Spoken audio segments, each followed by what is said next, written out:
Ngayon lahat na pagka permanent resident ka na, lahat 'yan pwede mo nang gawin, no? Pwede kang bumili ng bahay, pwede ka na lumipat ng trabaho, pwede ka nang lumipat pwede ka nang bumili ng sarili mong property.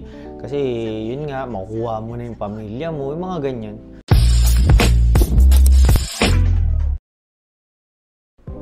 Yun. Dito tayo. Today is Sunday, no? Sunday ngayon dito, Sunday. At magano na tayo, magluto. Kailangan natin ng ng pagkain para bukas. At alam niyo naman, wala na naman tayong overtime. Ay, natututo akong magluto. Wala pang aking misis.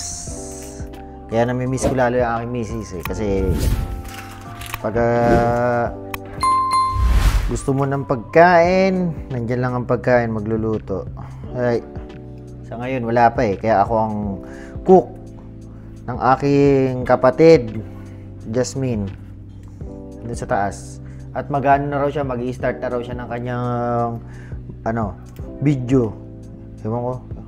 Hindi ko alam kung ano magiging content niya. Mga pala, merong ngayong rito, merong tawag yan, may snowstorm.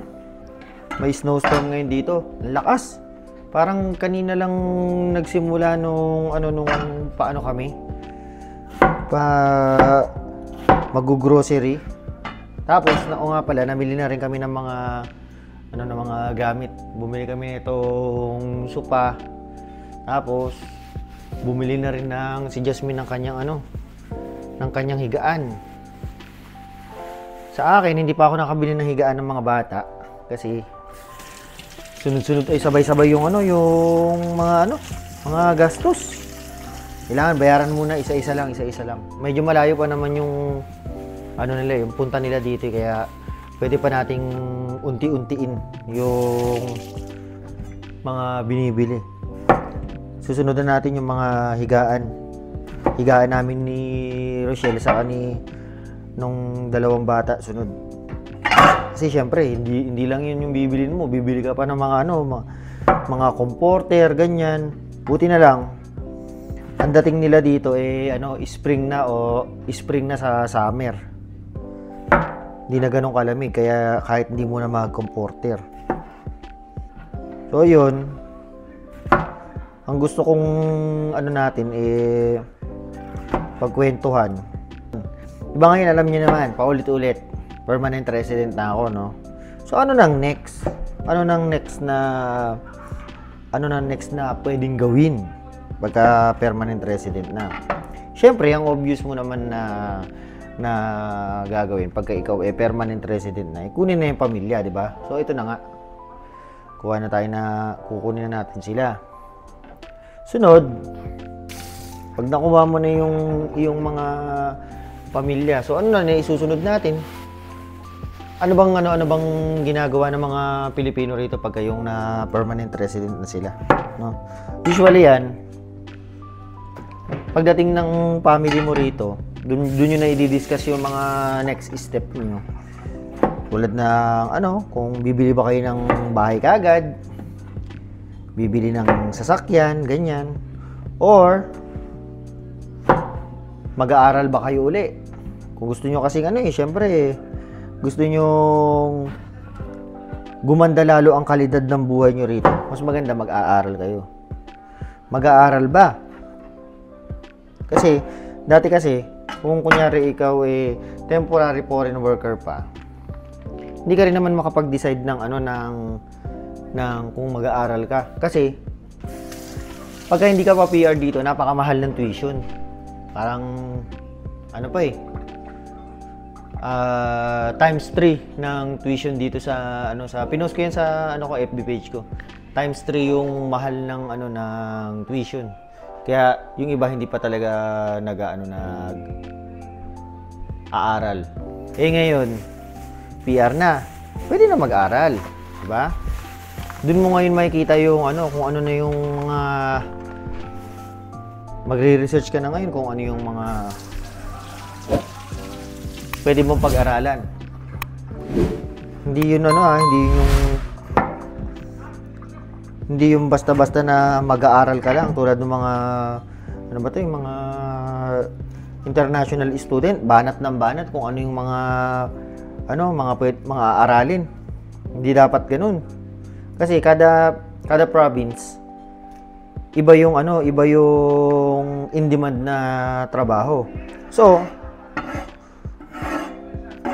yun yung aanin mo. Yun yung aaralin mo dapat. Kasi mamaya pumunta ka kunyari nasa Ontario ka, tapos ang aaralin mo hindi naman in demand yung aaralin mo, di mo magsasayang ka lang ng pera. Dapat yan talagang lahat planado. Hindi yung banat lang ng banat. Kasi kahit sabihin mo na nagmura yung tuition, mahal pa rin yan. Ano ka pa rin kailangan mo pa rin gumastos para sa tuition. Mahal pa rin talaga. Kahit pa sabihin mo na nagmura na siya. Hindi basta-basta banat lang ng banat.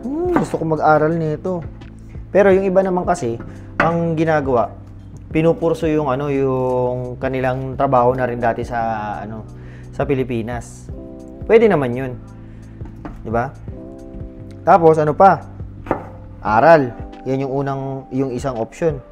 Yung para next step mo rito sa Canada pag ikaw na PR. Meron naman yung iba, lipat ng province. Pero yun nga, yung tungkol sa yung sa na-discuss ko dati sa sa huling video ko. Pagka ikaw PNP, hindi ka basta-basta pwedeng lumipat lang. Kasi baka hindi ma-renew yung PR card mo, no. Lahat 'yan, lahat ng galaw dito sa Canada, dapat lahat planado. Dapat lahat inaaral. Yan yung next step. Pagka kunyari lipat naman ng lipat ng province. Bili ng bili ng bahay. Yan, mga maganda ba na bumili ka agad ng bahay pagka PR mo? Kung ano nang pumapasok sa isip mo na pwedeng gawin. Pwede ka kung gusto mo naman. Pwede ka na ring lumipat ng work. Kasi syempre hindi ka na temporary foreign worker. Hindi ka na naka-close work permit. Pwede ka na ngayong lumipat ng trabaho. Yan naman yung nakatay din sa kunyari gusto mong mag-aral ganun. Pero pwede ka namang pumasok sa mga ibang work dito na kahit wala ka namang mga certificate, diploma rito. Yun nga lang. Medyo magsisimula ka talaga sa baba na naman. Kung kunyari kami dito sa Maple Leaf. Sa totoo lang, kaya marami ring hindi umaalis dito sa Maple Leaf kasi competitive na talaga yung yung kanyang pasahod. Kasi sinubukan ko maghanap ng mga bagong work dito sa Indeed saka sa Jobbank. Medyo mabababa yung sahod pagka yung kunyari yung mga hindi kinakailangan ng mga experience ganyan, hindi kinakailangan ng mga diploma. Marami kang mahahanap. Maganda dito yung yung kunyari yung partner mo, yung wife mo, yung sila yung madaling makahanap ng work kasi kahit minimum lang naman sila ikaw yung pinaka kumikita. Lilipat ka pa ba ng trabaho kung yung babalik yung sahod mo na mas mababa, di ba? Kailangan talaga dito lahat planado yung mga galaw mo, ganyan. Kaya sa ngayon, hindi pa ako masyadong nagagalaw kasi wala pa yung family mo. Ito nga, nagsisimula na rin ng gastusin. Yung totoong gastusin, sabi nga ng mga kasama ko rito, welcome to the club. Nagsisimula na yung totoong gastusin. Yun lang naman yung mga main dilemma mo pagka na PR ka na. Kung gusto mo bang lumipat ng province, kung gusto mo bang bumili na ng property, tapos kung mag-aaral ka ba, kung lilipat ka ba ng work, yung mga ganun. Kasi sa ngayon kasi pwede parang open na yung Canada sa iyo. Hindi ka na limited lang sa sa mga pwedeng gawin. Ngayon lahat na pagka permanent resident ka na, lahat yan pwede mo nang gawin, no? Kaya maganda ngayon na pag-isipan kung ano yung mga susunod na hakbang mo dito sa Canada. Kasi hindi pwedeng padalos-dalos lang yung yung decision mo. Tulad sa sa Pilipinas dati, hindi ako masyadong yung misis ko lang halos yung nagde-decide kung ano yung mga dapat gawin. Ngayon dito, naiisip ko, parang medyo ngayon, malayo ka sa family mo eh. 'Di ba? Malayo ka sa Pilipinas. Dito pagka ikaw nagkamali ng isang matinding desisyon, wala, saan ka dadamputin? Mahihirapan yung buong pamilya mo, kaya dapat lahat planado. Lahat pag-isipan, no? Pag-usapan niyo ng partner niyo lahat ng desisyon, no? 'Yun. Sa ngayon kasi, yung about sa citizenship niyan. Sabi nila, hindi ko kabisado yung pero 3 years daw pwede na mag-apply ng citizenship.